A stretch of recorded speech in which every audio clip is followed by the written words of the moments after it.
and welcome back to Islandish Podcast, and welcome to the month of July. This is our Independence Month, right? Mm-hmm. And this is episode 28 of the Islandish Podcast. I am your host, Yami Swim, better known as Yams, and we are here with another one. And in the mustard seat, we have Mr. Shockwave himself. We have Mr. Big Football Man, Steelers fan, educated in Canada, born in Nassau, now residing in Freeport, Mr. Eugene Mcminns. Round of applause, clap it up, clap it up. Welcome to the show. How you feeling being in the chair? Nah, it's cool, man. I think it's an honor and a privilege to be sitting in this chair right now, man. It's pretty smooth. Good. So we're going to start at the very beginning because some people feel like they know you, but they don't really know you. You was talk with a little bit of an accent when you ready. You was code switch. But you are actually a Bahamian, educated in Canada. So let them know about that initial journey for you, moving from New Providence to Canada and what you did while you were in Canada. Well, I grew up in Coconut Grove in Nassau. And I always loved football. There wasn't a lot of avenues for football in Nassau. And then at that time, there was like an age requirement too. So it wasn't a lot of youth programs. It was just more like adult football, like tackle and stuff like that. So what they used to do is they would have like these football teams. And these football teams would kind of let, some of the young guys kind of hang around a little bit, help out with the equipment and stuff like that. So I used to do that a little bit.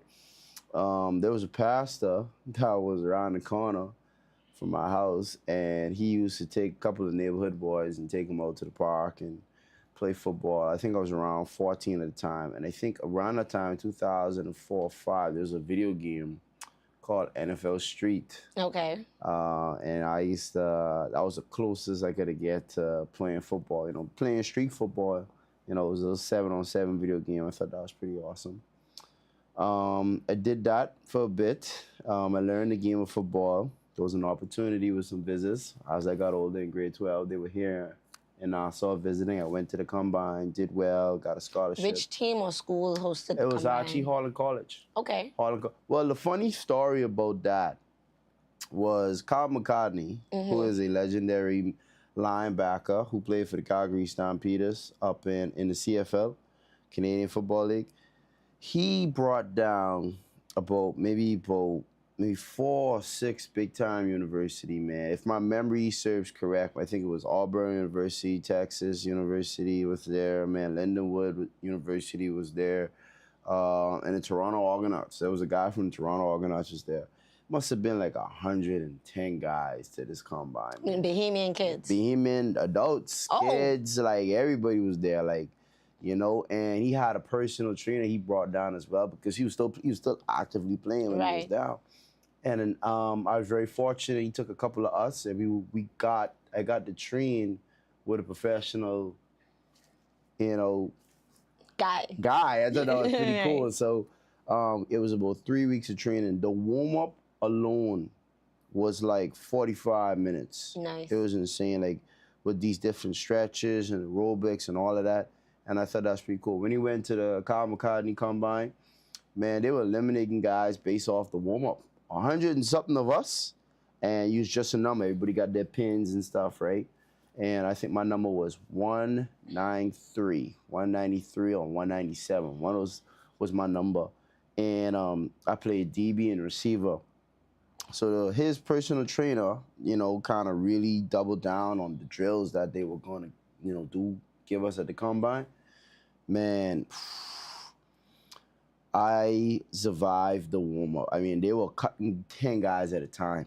Wow. Like, at the warm-up, I thought that was pretty crazy. I was like, whoa, this is exactly what he said it was going to be. And, after doing the vertical jump, the broad jump, the 40-yard dash, the 5-10-5 shuttle, again, they only took, like, the top set of guys out of those drills, and I was very fortunate to be in that. And then we moved over into the one-on-ones, and I did pretty well there. I was able to impress, get a potential scholarship from Lindenwood University, and the only issue was the coach that was interested in me, he asked for SATs, and I was like, oh my gosh, I don't have SATs, right? You know, the standard Americanized, I didn't have that. So I was like, wow. So I was pretty sad because opportunities slipped through your fingers. Yeah, it was couple opportunities slipped through my fingers, man. Every time we'd have American coaches come down, they'll host these little tryouts, and it would either be finances or that SAT, you know. So and then later on, it was age. And then age, so right. So I went to after that, a week after that Carl McCartney combine, I left there. I heard Harlan College was having a combine, man, and I went to it. I saw it in the newspaper like last minute. I said, hey, can we with the pro guy? And I'm blowing through these drills, left, right, and center. I'm running routes. I'm catching the ball. We go to the catch and drill. And I immediately impressed one of the football president that was there and the international director that was also there from Harlan College. And they said, man, hey, how you doing? My name is Eugene Mcminns. This is my uncle. You know, he'll represent me. Like, he'll come and talk to you guys. And he was impressed with the gate.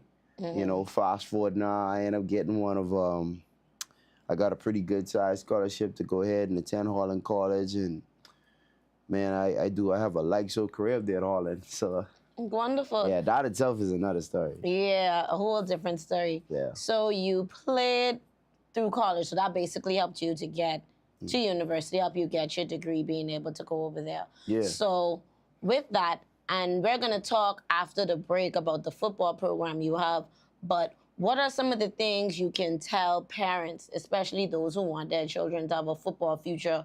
What are some of the things they need to start doing now at this phase? If their child is 7, in the 9th grade, in the 10th grade, what are some things they need to be preparing for on their end if they want their children to have opportunities? Put money away, put savings away. Have a bank account that is just strictly for a college fund, because there are opportunities. Because here's the thing is, right, we tell our children to get good grades, to stay out of trouble, to be disciplined, and when they come of age, you want to have something to give them. If an opportunity comes because of their hard work and their merit and them listening to your good counsel, financially as parents, you want to back them, right? Because they might have an opportunity. They might have like a partial scholarship, and then you gotta, front the rest, or you might get a full ride, and then the hurtful part is then the housing might become a problem, right? So, and it's just so much little things like that, right, that you have to really kind of put away. Yeah, because there's really no such thing as a 100% full scholarship when it comes to international students. Like, it's always going to be something. Like, even if you don't have to have the money, sometimes you have to prove on your bank account or your bank statements that if something happens as the parent, I could step in financially and help my child. Yeah, even if there are full rides, but there are full rides where housing and everything is 100% provided, but still, like, during the process of the visa, let's say the kid loses a scholarship. That's true, too. That happens. Like, let's say the kid has to take a year away from school. Like, you still have to show the embassy, whether you're going to Europe or Canada or the U.S., that you have sufficient funds in your bank account to support your child while he's away. Yeah. Right? So even then, like, if you still do get a full ride, you still need to show sufficient funds. And I would recommend any parent to really just start stocking money away while they're young.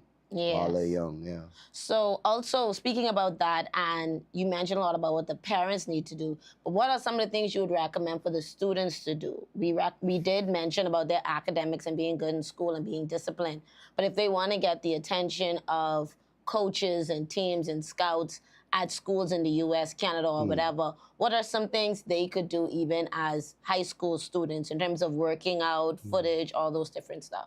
Train your mind. I would say open your mind. There's a lot of people, there's a lot of places there, oh man, they think it just happens overnight. No, it doesn't. Like, you could be athletic, you could be phenomenal athlete, but you gotta study the game, all right? And that's for all sports. Actually, that's for everything in life. You wanna be a doctor, well, you gotta go start watching doctor shows. You know what I'm saying? Like, you wanna be a engineer, well, start, even your social media feed, it should be things that related to what you want to do in life. Like, if you want to be an entrepreneur, you ain't gonna be following deep sea diving. Right. I mean, you know what I'm saying? Like, it doesn't make sense. So I meant to say astronaut, but Right, the same thing. Yeah, same thing though. But you want to immerse yourself in what you're truly passionate about. Like if I love football, I'm gonna be following the top coaches in the world. Right. Right. I'm not gonna be following NASCAR. Right. Like, Yeah. I'm not gonna be following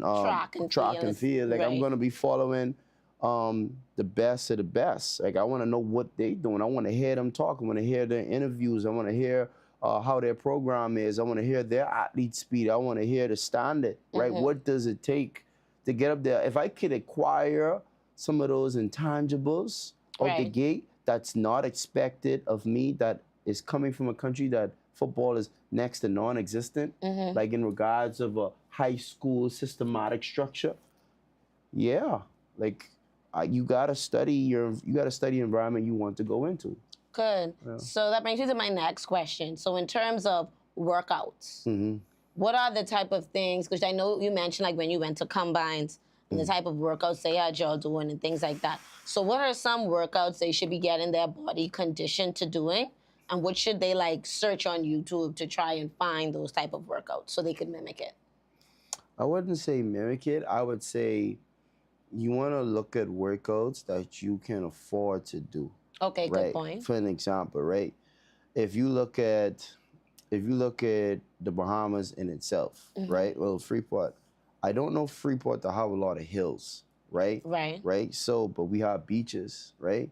You know, I would say getting on a beach and doing a lot of resistance training, right? Because that's good for the ankles, right? Strengthening all of those muscles in the foot and allowing it to build up and be very strong. Gym training, going to an affordable gym. I don't believe in going to a gym and paying a high membership is going to give you results. I believe going to an affordable gym with the knowledge of how to properly work out will give you the best results. You know, dieting, understanding what they're eating and how they're eating, and then just being very disciplined too, right? In regards to your diet. Like if you got to fast some days, you got to, right? Right. So understanding what the pros are doing, understanding what they're doing at every level, not just the pros. Everybody's saying, look at the pros, look at the pros. No. Look at the area where you're trying to go. If you're trying to play high school football, look at what the high school football guys are doing. Right. If you want to play college ball, look at what the colleges are doing. Right. Understand the college divisions. Understand the history of the college. And then also understand multiple programs that you can go and study. Because people say, oh, I just want to go for sports. Right. And it's like, no, bro, like, there's going to come a time where you cannot play anymore. And you're going to have to walk away from the game and begin life.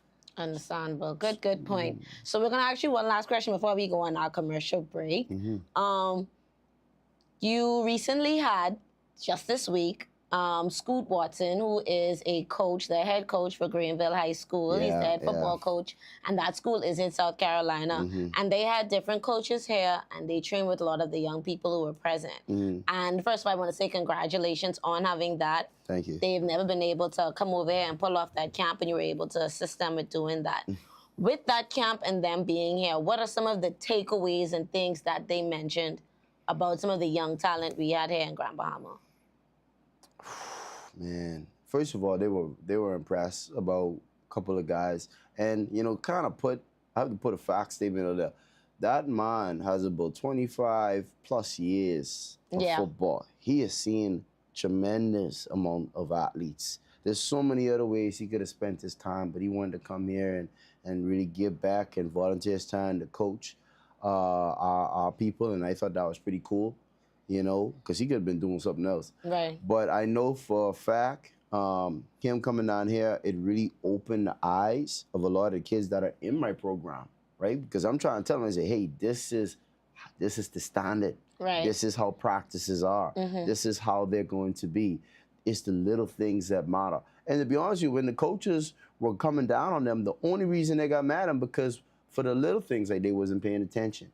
They ran the drill wrong after they showed them 2-3 times, you know, or they could see the effort's not there, you know. Those are the things you have control over. Right. Right? Being, you know, I'm not fast enough or he fast, you don't have control over that, right? Right. That's a physical mistake. They're gonna get upset with you for a mental mistake faster than a physical mistake. And the kids having that opportunity to experience that from real coaches and a winning coach at that. Right. Like he's been, Carolina Panthers coach of the year. Like, nice. Like he's no small fry, right? If you type his name in and that's all the information. Yeah, he has a really extensive long resume right? When it comes So, to football. And then his staff alone, like they've been around tons of Division I talent, tons of Division I schools, man. It's just too long to mention. Just type the name in. Right. Wonderful. So we're going to take a commercial break, and then when we come back, we're going to talk and really dive into what is Shockwave Elite 5. Yo, what's up, Bahamas? My name is Andrew Williams, aka Cat. And I'm your boy Mix. And we're representing Off the Bench, the #1 talk sportcast in the Bahamas. In the world, my boy. My bad partner. So we cover anything sports throughout the Bahamas. We cover our Bahamian athletes wherever they are, and they're making waves in sports. We cover them. Hey, just tune in. That's every Wednesday here on Superior Talk at 6:00 p.m. The #1 talk show in the world, Craig. Yes, so we are back with Islandish Podcast, where we're talking with Eugene Mcminns and the amazing things he is doing for youth football here in Grand Bahama. Now, let's dive into that. How did you decide, being here in Freeport, to pivot into doing youth football league? Because at first you weren't doing a league. So let's talk about that journey, and I'm going to let you tell the story. Me personally, I had a decision, a huge decision, that I was like, I'm getting ready to go back to Canada to go coach university ball and get back into it because one of my biggest goals was I wanted to be a university head coach, and I was doing pretty good. I was climbing up the ladder. You were a wide receiver coach. Yeah, I was a wide receiver coach at Dalhousie University, and then from there I figured, there was some other opportunities to where I could have coached a bigger school, and then slowly climb the ranks, become an offensive coordinator, and then from there, head coach, and then all recruiter, and then that's how it works. So for me, I said to myself, well, there is no football here at all on this island, and you mean for youth? For youth at all. Like, there's no youth flag football here on this island, right? And flag football is like very basic fundamentals. And I was like, man, why didn't they start this? There's a league here. Why didn't they just take time of their day to invest in it? And then I realized something. I said a lot of Grand Bahama men that are here on the island are in self-preservation, meaning that they work long hours. Yeah. You know what I'm saying? So where are they going to find the time? A lot of them have families they have to attend to. And the only available time is on Sundays, and they're playing in the league, right? That's when that league operates. I'm like, But then I was like, due to my college experience and me, a lot of people do not know this about me. I'm an event planner. Yes, like we can a lot get of into people that don't later. know that. We can get into that. They really later. don't know that. So, and it's not my first time doing flag football. Like, I've been doing flag football when I was in Canada. I used to do yes, you had a tournaments. flag football tournaments in Canada. So I did that, and it was good. The community I was in was always looking forward to when I was dropping my next event. What Shocker up to? When the next Shockwave event? I'll pass through the neighborhood, and they'd be like, hey, let me know when you dropping something. I'll be like, yeah, I'll bring my kids, or I'll come over. And I was doing it for like 3 or 4 years. And I said, man, there's this kid comes up to me, right? I'm playing in an adult league. Here in Freeport. And one of the coaches is like, man, hey, coach, can he join our practice? He's like, nah, man, GM, we got to focus here. We got to get this quick. I'm like, bro, half our guys are late. Like, let this kid get some work. And it's like, so, coach kind of shined him off. He said, yo, come back. You with me, yeah? You can work out. I got the kids' number. And I promised that kid, I say, hey, you really love football? I said, coach, I want to play football more than anything. You never know. And I was like, I remember that. I was like, yo. So I started it. Like, I said, I promised that kid. I said, listen, I'm going to get the ground. I went and knocked on a lot of doors. Asked a lot of people. And then at some point, I said, I just got to do this myself. Yeah. Because everybody's telling me it cannot be done. or it costs a ton of money. Right. And I'm like, no, it doesn't. Mm-hmm. Right. So I reached out. A couple of my mentors in Canada, one of my mentors in Nassau, and I was like, yeah, I'll help you get started. So they sent me some stuff, man, and we was able to brand everything. They got my brand with the flags. And Yeah, big ups to this jacket, man. You Yeah. come a long way. Yeah, long way, man. So we got we got this pre-order now. Yeah. We Right, got so- them pre-orders. Make sure I put your orders in. baby. Yeah, so I started it, and I got a couple of coaches from the community who love football, diehard football guys, and they helped me build it, and I'm so grateful to that. Wonderful. So the league that you offer, let's get into more details about that. So what is, the league just ended. It's a 10-week league that you had this year. But talk more about what Shockwave Elite 5 is and what's the end goal or what's the goal for the participants who come into your program. Mentorship. Mentorship, Just okay. mentorship, man. Just keeping kids off the street, just keeping kids focused, man. Just, teaching them how to be a man and using sports to do that. Using Okay. flag football to do that, right? Football, in my personal opinion, is a very disciplined sport. Right. And Right. very inclusive. It's very inclusive. It don't leave no kid out, right? Right. If that kid only got one leg, we can find something for him to do. If he only Right. got one arm, we can find something for him to do. If he got one eye, we can find something for him to do. Right. So, me personally, I don't like to leave a kid out. And football is very inviting. It invites all shapes and sizes. There's always something for someone to do and be Yeah. competitive at Right. that, right? And it can be played in the mind, but at the same time, it's physical. So I love that about football. But what we offer here in the program is that, teaching the kids discipline, and also football, there's more of a consequence when you're playing football, versus other sports, right? Explain that. What you mean? For an example, right, in a basketball game, and you're playing basketball and you miss a layup, the consequence of that is that they take the ball and they score and there's only 2 points. Versus in football, you fumble the ball or you throw an interception, it can kind of cost you the game early out, right? Yeah. In basketball, there's, if they get up 10 points on you, you could kind of Climb right back climb up right in back. a couple minutes. Yeah. But football, it's pretty unforgiving. You don't score as quickly.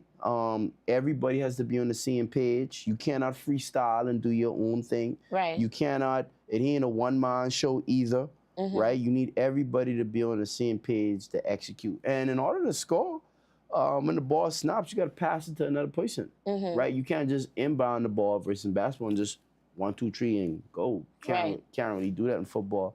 And it teaches you how to be more considerate of people. I mean, mostly all sports do that, right? But football, you kind of want to do that. You kind of have to. Yeah, you wanna kind of win. have to, right? Yeah. It helps your communication skills a little bit more. You are forced to communicate. Yeah. You are forced, and I say forced to communicate. Because if everyone's not on the same page, you're just going to keep building up penalties, and then you're going to be pushing your team back, right? So there's a lot more consequences in football versus other sports. So Understandable. I would say that. Okay, great. So with your program and the things you have done, let's talk about some of the people and persons who've helped you to get started. I know this year would have been your second year. Last year would have been your first year even trying to do it and pull it off. So what are some of the local resources and international resources that have helped you to pull this off? And the reason why I'm asking this is because you said something very powerful. You said that a lot of persons told you why it couldn't be done at first and how expensive it is and all these things you have to do and all these things you have to get started. Let's talk about what you actually had at the beginning to get started and what you ended up getting as you continued to press forward. Nothing. Nothing, okay. I had a football. Okay. I took about $35. I went to Kelly's, right, a local store here, and bought a football. And I just started with that. And then I used to use the team flags, when they From was the adult team you were playing on. Yeah, when wasn't too busy. And I still had some flags that a good buddy of mine, one of my Canadian friends, Mark Conrad, I had those flags with me. That you brought with you from Canada. Yeah, so I had them. just for my own leisure purposes. And then I used them to train the kids. Okay. They wasn't the best flags, but boy, we made them work. Make 'em work. We made them work, right? Because it just sitting there so long. And that's how that's how I started. And one kid told another, next kid told another. Next thing you know, we got this... Mini scrimmages. Yeah, they have these kids filling in at our adult practices because the adults are too busy working. Right. They couldn't come. They always couldn't make practice, right? So they would come and we used the kids to kind of fill in. And then after that, I say, okay, hey guys, I'm gonna hit the schools. Once I spoke to one of my mentors at Nassau, and for privacy reasons, I won't mention his name. And I got sponsorship from him, and he was able to give me my first set of flags, like official, like Shockwave flags from Shrooms, which is pretty cool. An amazing brand. Yeah, it's amazing brand. He got me the good stuff. And once I did that, I was like, okay, cool. Then I met up with another local printer, Antonia. She's awesome. Antonia Gifts, big up to you. Yeah, man. She took care of me. She was able to do the jerseys. For a lot of your tournaments. A lot of my tournaments, always. And she used to she used to do great work in a short span of time. Right? She used to make it work. And the kids loved it, man. We split the kids up into divisions. At one time, we had too much kids because we didn't have enough manpower to really attend to all of these children. Right? And that was one of the reasons why I had to break the tournaments up into every 3 months. Yeah. I'll do a tournament. I'll do free training. The training I used to offer was free, so I was a volunteer a lot. And I really got started at Urban Renewal. Yes, Right. Urban Renewal in Pine Ridge. Yeah. So, spoke to Lisa Higgs there. I went there, and she was really nice. And I say, hey, I wanted to do a flag football free camp, and man, she was all on board for that, man. We had, within an hour, it was like 40 kids. Yeah, running. It was like 40 kids on this park. I was like, you could imagine if every urban renewal did something like that. Like, you'll have a whole football team again. But it was done here before. Like, I'm not the first to do it, right? They had a whole tackle league here.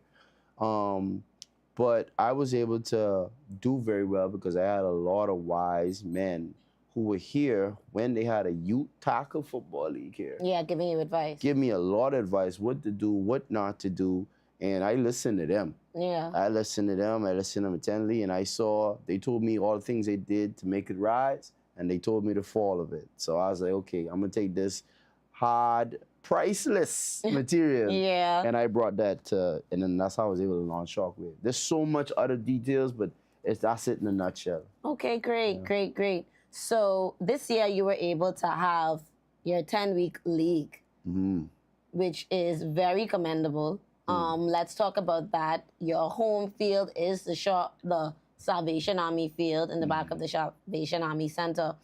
So let's talk about that 10-week league, how it went. And just because you've been on the news almost every single week with that league, and that's really commendable. But let's talk in more details about that and let our viewers know how they can either get involved or get their children to participate. Again, like, man, I'll probably just call me. Like, I'm the type of guy you can just call me. Like, I put my number out there, and I'm pretty friendly. Anybody can call me, answer it all time, all hours. I tried my best to get back to all the messages that get to my phone. I know our starting recommended age is about 12 and up. Right. But now, after we had South Miami here earlier this year, and that turned out to be pretty good.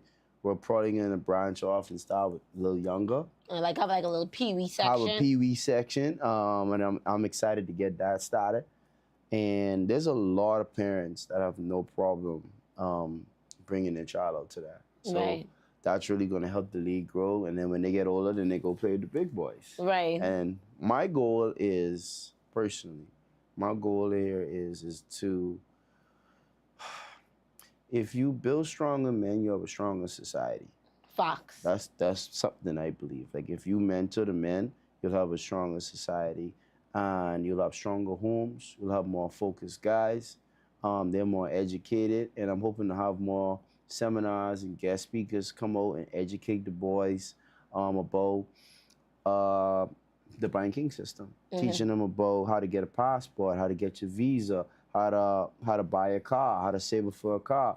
And then when you want to travel, okay, cool, this is how you book a hotel, trying to link up with other local chefs to offer cooking classes, right? I feel like if you invest in men and you make them more capable, their value goes up, and I want them to have a skill set, right? The more educated they are, and we use the word educated, but skill set is more prominent. I feel like should be used when it comes to teaching young men, because as a man, you should know how to change a tire. You should know how to build a bench. Right. Know how to cook, know how to fill up your gas. Like just do pretty much a lot of everyday stuff. We have a lot of young men feeling that the object is to get a lot of money, right, and look rich. Right. There's a lot of people that have a lot of money but are completely useless. Very true. Right. They have a lot of funds, but they're kind of don't know what to do with it. No, they just pay people, right? Right. So, and then also getting into trades too, because think about it, right? When you call a plumber to your house, you got to pay him from the minute he knock on your door. Yeah. Right? You got to pay an electrician. You got to pay a welder. Like, there's a lot of trades. There's a lot of trades out there the young men could be learning that can also increase their value and their skill set. And in my personal opinion, too, it's like if you focus on the development of a young man, then that's another cornerstone in the community that's going to benefit. Like, he's going to want to open up his own business, right? He's going to open up his own shop, do right by his family. Yeah, so, and that's what we need, right? Definitely. All right, so we're going to take our next commercial break, and then when we come back, we're going to shift gears a little bit and talk about Shocker's experience as an event planner in Canada compared to being here in Grand Bahama. Stay tuned.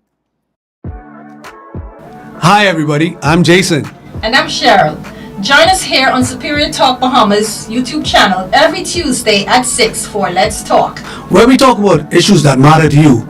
We try to come up with workable, practical solutions so we have more action and less talk. See you on Tuesday. Okay, so we're back with Islandish Podcast, and we're here with Eugene Mcminns, and we're going to dive a little bit into entertainment. So, Mr. Shockwave, let's dive into that. You are, I ain't gonna lie, because even people I know in Canada, family I have in Canada, when I told them I know you and that we were dating XYZ, they're like, oh, that's Shockwave, he show the best parties, da da da da da da. So let's talk about your experience with throwing events and being a club promoter and a party promoter in Canada. So what are, just to give them a little tidbit into your resume, so why you have the expertise to talk about the conversation we're going to get into next. Well, when I went to Harlan College, I graduated with sport and leisure management. A degree in sport and leisure management. Yeah, okay. Sport and leisure management. And then after that, I got a scholarship to play at Acadia, and where I studied community development. Okay. Right? So I know how to handle and talk to people. I know a lot about hospitality. I know a lot about interacting and pulling resources from within the community to make things happen. Right. Right. So, yeah, I did that. I was an event planner for like a couple of years. My business partner, which was Andreas Diaz, that's my guy right there. He really pushed me to do Shockwave. I wrote Shockwave in one of my presentations. Okay. I always used to write it whenever I had write up a huge project management plan, and I did that a lot for school. So Shockwave didn't come overnight. I always used it, and then I was like, hold on. I started looking underneath, like, there's no brand called Shockwave. The closest thing that was like significant to that was like Shockwave from like Transformers. Yes. Right? The plane. The Decepticon guy. Right. Yeah. Yes. So I thought that was pretty cool. I've been throwing events since 2019 going into 2020. Okay. Right? So I was doing, and I did events fast. Okay. Like, I was throwing about 7 events in a year. Okay. Which is a lot. Like almost every 2 months it was like an event popping off. If anything, I would even say, like, I would even say like I changed the landscape when I was in Halifax. I changed the pricing of the door. Okay, so to what? Well, the pricing of the door back then was like $5 or $10, and then the price increased after COVID because I had one of the biggest parties coming out that time, Okay, and the people were paying like $15, $20 to get in. to come to an event I was doing, and like that was like the owners of the club was like, "There's no way people are paying this." I was like, "Yeah." Because you had them locked down for so long. I understood that. And I was like, you know, as you been something taken away from so long. So I was like, when you finally get it, you can pay whatever. Yeah, you pay whatever it was. We outside. Then all of a sudden, I'm like, there was this club in Halifax. It was called Hide and Seek. Okay. And I ended up meeting the manager there. Me and my business partner Diaz, we would go and knock on doors and all the girls say, hey, we want to do an event here. They used to do their planning about the minimum 6 to 7 weeks out. Okay, yeah. But me, I learned a lesson. I used to be a security guard. That's why I'll tell you why I got into event plan. I used to be a night security guard, and my job sometimes would be I would guard the VIP whenever they come on set. Like when they had backstage, like I was there. I was that big muscle guy. Looking out for the artists. Okay. And man, after about 10 concerts, and I saw these promoters walking out with like bags of cash. It's like, all right, this the business. And I'm like, they know nothing about hospitality. Next to nothing. All they know is how to shake a hand and cut a deal. Right. And that was it. There was so much more things they could have done to make that show better. What are some things that you're mentioning? Because I feel like we have, no offense to any promoters watching or anything like that, I feel like, and the reason why I say is because I've been to a lot of events in Nassau, and no shade, but I prefer Nassau events because of what you exactly said. Yeah. The hospitality level is different. It's different. You can tell like they respect the fact that I spend in my money. They can be there like, hey, you good, you straight, like, all right, this the bond. And then when you walk in, you make a right and you go right here, you're able to, and don't forget we have some games in the back. Don't forget be serving food, or they'll tell you from the door, like, yo, make sure you go to the ticket line and get your tickets before you get drinks, because the bar ain't taking drinks. I mean, taking money. You have to get the drink tickets first. Like they tell you all of that. Like it's a hospitality thing. So what are some of the things you noticed then that made you want to get into the business? Care. Like again, like empathy, man. There was a lot of promoters, man, they don't care. Okay. Like they're pretty cool. Like, you know, they don't really try to add a lot of aesthetic to their brand. Right. They'll say all this so and so entertainment or so and so this. But when you don't even know who the guy is. Right? Me, when I did my events, I sat at the door and I shook every single person's hand coming in. And I told them what to expect. And I did that until the club was packed. To the point to where the head security said, hey, we got to close the doors. Yeah, we got too much bodies. We got too much bodies. They had to wait until people leave in order for someone to get in. It was like that. And everybody in the event knew my face. If there was a problem, like with bottle service, or if there was a problem with security, like they would come to me. Hey, Eugene, we have this going on. Can you help me? And I would make sure they were good. Right. I remember this one time. I'll never forget this. There was a young lady, and she was very upset. It was her birthday. None of her friends came. Right? None of her friends came. So I told all the girls, I said, well, hey, go ahead, and they sung a happy birthday. I told the manager. She went, took care of it. That same lady, I had no idea who she was. She was a huge model. Okay. Right? And she came back, told her friends about this guy, XYZ, and the club, I only rented that club for that day. Right. They benefited overnight because the next day, must see $25,000 in liquor sales in the first 3 hours. Nice. I was like, bro, ain't no way. Ain't no way. He say, yeah. So, the funny thing, long story short, is one, when you are promoting, you gotta get some stuff in writing, man. I could have got some of that cheese. Yeah. You gotta get that in writing. Yeah, but no, she was awesome. She was awesome. That was pretty cool. I really dive into it because my whole purpose was I wanted to do events where there's a niche market, right? I did very well in Canada because I'm Caribbean. Like I'm from the Bahamas, right? And in that time, 2019, that time it was really like places like Canada and the US were really getting into like dancehall, like culture music. I was there when Afro beats was really making, you know, like waves. a lot of Caucasians love the Caribbean vibes and the energy and the sound and the carnival sound, and you know. And at that time, I think who was it? Drake dropped, what was it? Scorpion. Yes. And it had a bunch of Caribbean tunes. Yeah, one time. Yeah, one dance.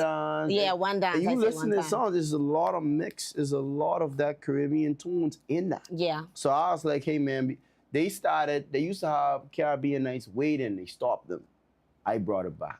Okay. And then when I brought it back, me and the club was like, we're gonna call it Shockwave Saturdays. Yeah, I so love we it. got the Shockwave Saturdays, and the deal with the club was once a month I had a date, and that date all money was mine.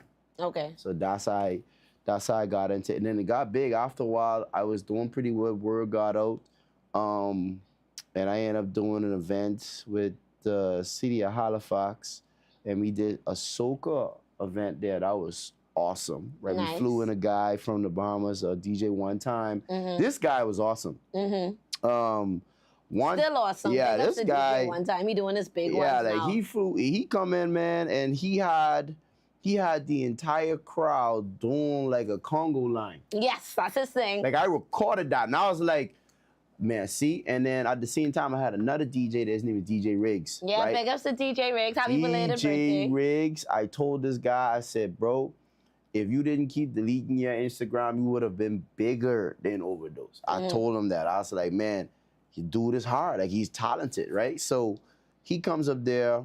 He's, I mean, if you look up DJ Riggs right now, he probably got about like 14K followers right now. Like and he just started that account. He just started that account. Like, you can imagine, like, if he's doing it from back then, one of the best DJs I ever had the honor of working with. Like, he really kind of grow my brand because he was ahead of a lot of things that other DJs wasn't doing yet. Like, he was really in it because he had a deep passion of it. You know, he wasn't in it for the girls. He wasn't in it for the liquor. He was really did it because he loved music and he saw DJing as an art. And that's why my events was good. Like, he could come into a room, 5 minutes, DJ, and the crowd would be jumping. I remember one time, and this, I know it's a side subject. I remember one time, right? He was on as a guest DJ, and they had, they DJ the early hours. This man had the crowd jumping so much. The other promoter, because I'm a visitor this time. The other promoter saw this, say, man, this dude is carrying on. The head DJ tell him to say, hey, you can't play that. You can't play it. He can't told him what songs he couldn't play. Yeah, because he was stealing his thunder. Yeah, the mean DJ gets on. Once the mean DJ gets on, the crowd's not really feeling him as much. The promoter goes up to the guy and say, hey, bro, I'm going to have to let you go early because you're killing my party. Yeah. Riggs gets on and lights it up. And I'm sitting there like, because I always believed in him. I say, man, listen to me. You have a talent for this. Right. And that's not even his real passion. That's the funny thing about it. Sometimes you just gifted in things, and when something comes naturally to you, it just flows and it just pops off. So let's bring this conversation back now to Freeport. So being in Freeport, and I think you did 1 or 2 events before, low-key, but going to events and being someone who's attended events and been to events with me, how would you compare the partying scene or the event entertainment scene in Grand Bahama to that of Canada? Everybody knows everybody, right? So Yeah, when you go to, it's not that Freeport people ain't fun or ain't lively. It's just that the island's just so small and everybody knows everybody. You really kind of, you're in a shell a little bit. So you kind of really gotta conduct yourself. And you want to cut loose. Yeah, you can't cut loose. You me in there, right? Think about this. Let's say I fly in to Freeport, right? Or I'm buying a ticket. You would see the banker you saw today in that event. Let's say I go to Solomon's and grab something. Bam. I see the lady who cash out at the event. Right. Then I'll be like, all right, cool. I get the car rental and the lady person you buy it, get it from at the party. So it's like then at the same time, it's like you know, it's a lot of, you know, you gotta really, you feel like there's a light on you. Someone's always watching you. So it's like, but when you go out to other events, Nassau has like over 350,000 people. That's the whole country, to be Yeah. honest. But I don't think it's that much, but it is There's a a lot of people in large Nassau. majority. There's a of people. lot of people that you could go bar hopping from bar hopping and you probably won't see the same person. That's technically true. There's so much going on in Nassau. There's so much people. If you run into somebody because you're just a famous person. Yeah, if you run into someone, Yeah. it's because they don't leave that area. For example, people who live out west, they usually party in the west. Like they go to what the place called? They go to Sapadilla for happy hour. yeah. They go on the fry, or they go to Bahama. That's their spots. That's where they go. But if you live out east, they just go, they just party on Prince Charles, they just party in the south, they just go here, they just go there, so that's understandable. So we're gonna take our next commercial break, and then we come back, we're gonna wrap up this conversation and understand a little bit more about Eugene Mcminns, aka Shocker. Greetings and welcome to Superior Talk Bahamas. My name is Yvette Swain, and I am here with the Sword Sharpeners Prayer Network. We meet every Monday at 6 p.m., where we dive into the Word of God to see what He would say to us. You are welcome to join us. That's every Monday at 6 p.m. here on Superior Talks. God bless you, and we look forward to seeing you soon. Bye-bye. Okay, so we are back here with Islandish Podcast. I am your host, your girl Yams, reminding you to make sure that you're subscribing to Superior Talk. Hit the notification button down below, and also make sure you're subscribing to Islandish 242 on YouTube, Instagram, all of that good stuff, okay? Thanks. Now, back to you. Explain to them how you even got the name Shocker. Like, who named you that? Where that come from? What roots that have in you? Why you was breed hard, like I asking you? Yeah, no, because Dig so deep. it is. Okay. Man, okay, so I'll use this story. So the name Shocker, when I was a kid, I didn't even know what it meant, right? Okay. So someone's like, man, you look at that guy, Shocker. I'm like, who is Shocker, right? I didn't even know what the word was, right? I was a young lad. And a young lad. A young lad. So I go ahead, and I used to love the dictionary, by the way. English is my favorite. So I go look up the word, and it means synonym to surprise. Okay. So I was like, oh, okay, cool. I like this. I like this word. And I kind of use it. It means underdog to me in a sense, because a lot of times I would find myself in situations where people wouldn't expect me to win. So I'll go home, and I remember one time my uncle was watching the television, and the lady was in shocking discovery. This happened today. This is an unprecedented event. And I was like, the way that person used it, I was like, hold on. I might be on to something now. Right. So I was like, oh. So whenever someone kind of counted me out, you know, I'll probably be in fights where people's like, man, ain't no way he winning this. Or I'll be in a race that there ain't no way he winning this. Or I'll be like, man, I got this exam. I'm in school now, right? I got this exam, there ain't no way people wouldn't even think I passed. And they would get shocked. So I end up sticking with that word, and I used to say that word a lot. When I was at George Prince William, I used to go to the corner and be like, Shockers. I used to really echo it to the heart, or just being playful, and then people just stuck with it. They just kept calling me it too, right? Because I kept calling myself it. So at first I didn't think they was. And I'll never forget this life lesson. I'm up in Canada, and one of the guys I look up to, he's like, don't introduce yourself with your nickname. Introduce yourself with your full name. I say, okay, well, my name is Eugene Mcminns. And mostly known as Shocker. And I'll let people, most of the time, people pick to call me Shocker. Right. And I'll tell you this a funny joke.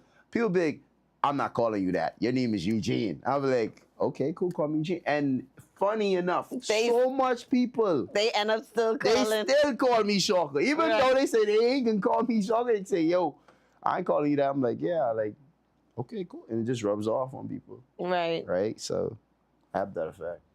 Clearly. Yeah. All right. So my next question, as we get ready to wrap up as well, you do offer personal training and personal workouts as well, Mm-hmm. and you also assist persons who are doing rehab workouts. Mm-hmm. So talk a little bit more about that and what you offer in terms of that as a service. Okay, so with my knowledge and experience, like when it comes to like football in general, fun fact, I got about 15 years of tackle football experience, right? At multiple levels. And I've also played on about 8 or 9 football teams. Like a lot of people don't know that either. I just downplay that. I've been around some of the world's best physiotherapists, and they are awesome. And I've learned so much from them. I've seen a lot of injuries, and a lot of time I had to heal myself and take care of myself as well. And I studied kinesiology a little bit while I was at Harlem College too. So I did understand like how to heal yourself back and rehab your body. I noticed I offered that service because I realized there's a lot of Bahamians that want to get better, but sometimes they can't afford to get the medical advice. Like the chiropractor and go so, I don't take on everybody, but the only stuff I know I have expertise in. Mostly just knees like MCL, ACL, hamstrings, calf strains, Achilles, right? Because I play football and those injuries are very common, right? And when you see a friend or a teammate go down or get injured and you see them religiously go to the physiotherapist, like you pick up a thing or two, you're going to learn. You're around it that long, you're going to learn, right? So I did that. And I'm having so much fun training the kids right now. So the advanced training that I offer is for kids who want to play high school football, like the absolute passion. Parents have no time paying for the extra lessons, where we're up at 5 a.m., 6 a.m. in the morning, on the field, on the beach, training, in the gym. So, and what we do is, too, we sit down, I teach them the game of football. I also teach them... Because y'all do film study as well. Yeah, we teach them how to study film. A lot of Bahamians don't understand how to read film. Some of them don't even know what it is. They just think it's highlights. I'm like, no, it's not. Right. Like, it's a studying the game and understand why that play worked, how it developed, why you guys lost the game, why did this play didn't work, all of that, right? So I'll tell you this too. Being a personal trainer is fun. Seeing people overcome their goals and seeing them get healthier and seeing them get better and seeing them improve and develop as a person. Yeah. Right? Like their character and just watching their mind that was a little soft become hardened, be more disciplined, and then just watching them win in life. Yeah. Just at work, on the job, and in personal life, it's very rewarding. So I keep my prices very reasonable to where almost anybody could afford it. Right? Nice. I love that. So as we get ready to wrap up now, the last thing I want to ask you is, what is in the future for the Shockwave Elite 5 program? You just wrapped up your Summer Blitz, where you had 2 teams from Nassau on the island. You all competed at the Freeport Rugby Field. That was a successful day. Congratulations on that. So what do you have coming up for the rest of the year that people can look forward to in the Grand Bahama community? Well, in a couple of weeks, we got Beach Blitz. What is Beach Blitz? Beach Blitz is a flag football tournament played on sand. Oh, nice. Right? So this is a great idea. I originally got this idea from what was being done in Nassau right now. Tito Bethel and a couple of his other partners started Sound Wars. Big ups to Sound Wars. Yeah, that's huge, man. Like, I was so proud. Like, man, I was out the country for 10 years, right? A lot of people don't know that, right? I was out of line for 10 years straight. I haven't come home in a long time. So when I saw that, I was so proud. I was like, wow, this looks awesome. Like, this is what I'm talking about, using your home resources and building something. It's a lot of work. So I have it here in Freeport. I'm hoping to take it to international level. It's going to be the first time it's ever been done in Freeport. For the youth only. I'm only focusing on the youth because that's where my energy is. And then next year, we could hopefully take it international, where we have different countries come down and visit. That's going pretty well so far. And in October, we are going to go to Nassau's tournament. Nice. Right, so we're going to take an all-star Freeport team to go to Nassau and compete in their tournament.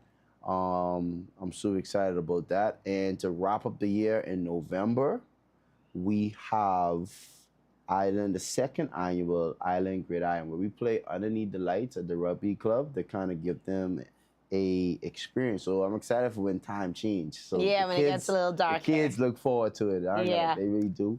There is a potential one more event in August, but gotta hear back from my guy. He's in championship game right now in Mexico. So when he gets done with that, we'll see what we can do.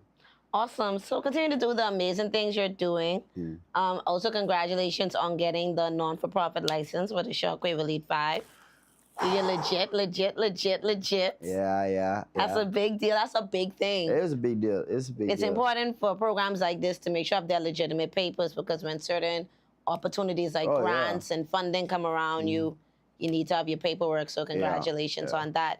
But if persons want to sign up their kids or they want to volunteer, whether it's at coaches, referees, whatever it might be, how can they reach out to you? How can they find the program on social media? Give them all the information as we get ready to sign off. Well, I'm going to tell you guys how to find me on Instagram, Shaka49. And that's my Instagram right there. Yes. Message me. I get back to you. Or you can find me on Facebook, which is Eugene Mcminns. You type me on Facebook, and you can message me on WhatsApp. I'm WhatsApp Messenger, and I'll get right back to you. Yes, and see, I have to have the information to help them out sometimes. So you just have to do and be prepared as a host. You could also reach the Shockwave program at shockwave.elite.5 on Instagram, and that is also on Facebook. So you can see all the highlights. You also have some footage and everything up from the award ceremony, because you had an award ceremony for the league. Big ups for that, because a lot of people have these football programs and they don't even have no award ceremony. So that's a big deal. You know, make sure you know who is the best based on numbers, not fame. Yeah, you throwing shade, because you need to have stats. I ain't gonna lie, you just need to have numbers. You gotta have numbers. I tired of people running on and saying, "Oh yeah, I's the best." What's your numbers like, bro? See, where your stats, bro? I need to see these stats. Big ups to the Grand Bahama Basketball Association. They have stats. The volleyball people, they have stats. Swimming, track, they have numbers. You need to have stats. You can't just be talking off the top of our head. What's your numbers like, bro? See, here's the thing. Sorry, I'm a little passionate about this. Listen, here's the biggest thing for me. I'll tell you this right now. Right? Here's something I want to teach our young men. But you go off stats and you go off numbers. Don't go off no hype. Right. Because coaches, you're gonna get exposed. Right? I don't think you understand. People go off a lot of hype. But where you play at? See, these Marco alerts just pop off. Oh, I hope they find him. Yeah. Hope they find this young man. Continue. Yeah, so you don't go off hype. You can't ever go off hype, man. You're gonna get exposed. I know that for a fact. This is why when in regards to football, there ain't a lot of guys that can kind of talk to me about the game, because my numbers don't lie. Like, I got good numbers, I was very fortunate to have been around a lot of legends. Yeah. A lot of legends. And you got footage. And I got footage, I got film, right? Just go look. Like, film doesn't lie. The film don't lie. Listen, I remember one time I went up to school. I introduced myself to a coach. He looked at me. He said, "Man, you look good, but where's your tape?" Yeah. I said, I sent my tape to everybody, He says, "All right, cool. Send me your tape. I'll give you a call." Left. I sent my tape. This is when I was getting ready to go pro. I sent my tape to all 9 CFL teams. I sent it to a couple of NFL teams. Within the first 30 seconds from the CFL teams watching my tape, they called me. And they was like, "Man, I don't need to see no more. Let's go. Hey, how fast can you get up here?" As soon as I told them I was an international player, they was like, "Ooh." And at the time, I didn't understand the business side of it, right? Because I was like, I went and I talked to my head coach at the time, Jeff Cummins, and I asked him, I said, "Hey, coach, like they're interested, but they're not like sending me an invite." He said, "Eugene, you gotta understand, why they're gonna take an international player, right, that played here when they could just get a guy from LSU, Alabama, who just missed the NFL draft." Yeah. And I was like, okay, I get it now, right? It's in terms of what I have to invest in that person. Like with you being international. I'm taking up a whole roster spot I right gotta now. help you with your papers. I gotta make sure you got somewhere to stay. Whereas when I have someone who local, he already has somewhere to stay. He already straight. He just gotta show up. Yeah. Yeah, So, I get that. and then we left the game. I think we're playing a championship game on the UTEC Bowl. And I'm playing my heart out. It's my final college game. I'll never forget this, right? The scout from the Hamilton Tigers walks over after the game, right? We lose this game. It was a blowout.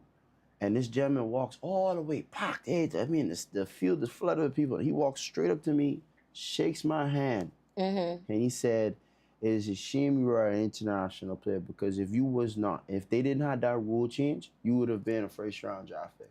Wow. He told me that.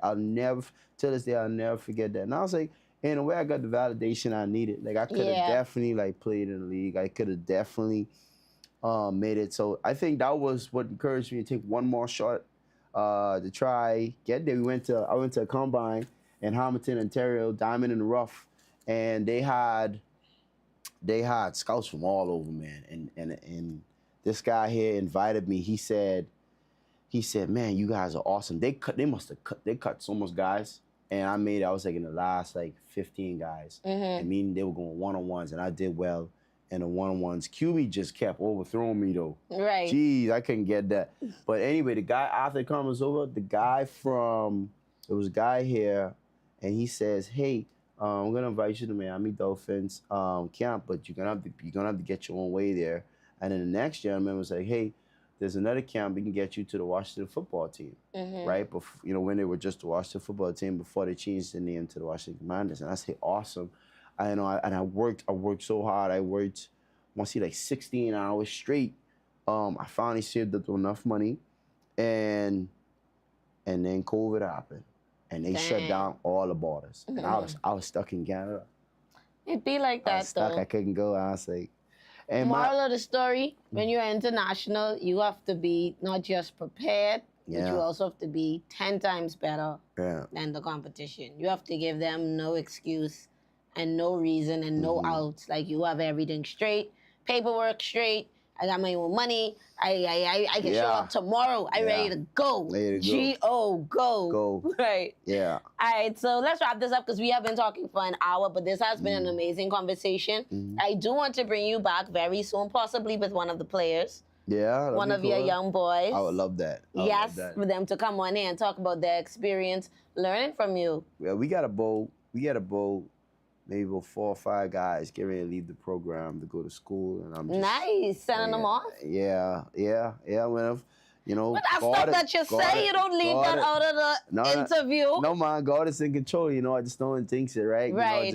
Understood. I'm just manifesting it. So right now, your program is helping young people get off. Yeah. Like, you have the connections, and you are able to facilitate that for the ones who are ready and prepared. Yeah, and the parents are doing a remarkable job. A remarkable job of just going through the process and doing what they need to do to get their kids ready. And all that stuff. Yeah, they're committed, and honestly, the kids work out, all the boys who are locked in.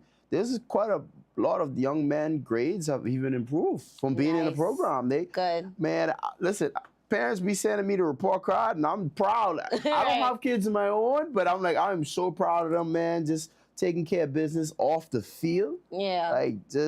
So when opportunity comes and I go, I could beat my chest up. Hey, don't worry, his grade's good. He at 2.X, Y, Z. You don't gotta worry about him, coach. He good to go. Good. So that just always puts a smile on my face, knowing that I'm impacting those boys already, knowing that they're taking care of business, man, just knowing that they're focused and they're passionate about it, and understanding, blocking out all distractions from within their environment. Because with the program, these kids are escaping environments. Yeah, they staying out of trouble. They staying out of trouble, man. Too tired to get in trouble once they finish working out.